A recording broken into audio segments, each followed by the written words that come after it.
Benedict, bakit nasabi ng NBI na mahina yung mga ebidensyang ng naturang mga resource person?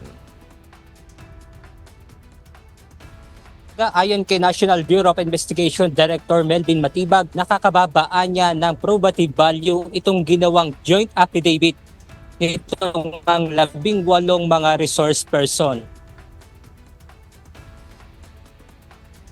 Kaya naman muling ipinatawag ng NBI noong Marso sa kanilang tanggapan ang mga naturang resource person para gumawa ng individual affidavit.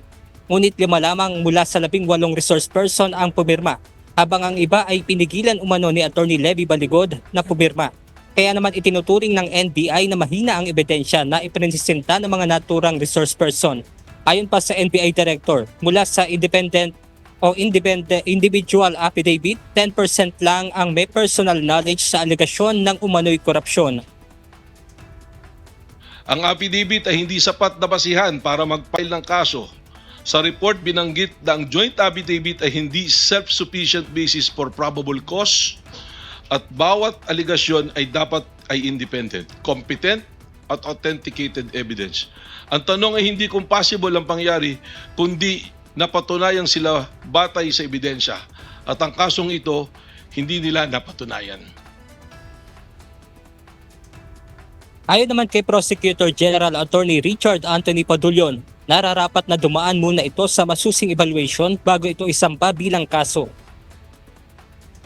Nitiyak po natin kasi na kung magsasampa tayo ng kaso ngayon, hindi lang yung for the sake of filing it, but one which should really be able to withstand the rigors of trial kung darating po tayo sa punto na yon.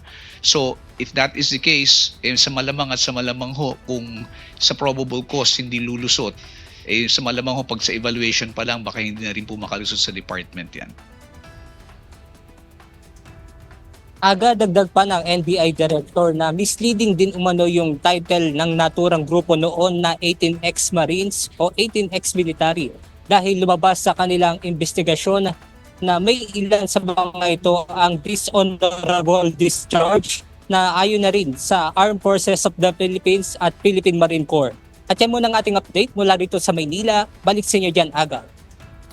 Maraming salamat, Benedict Samson.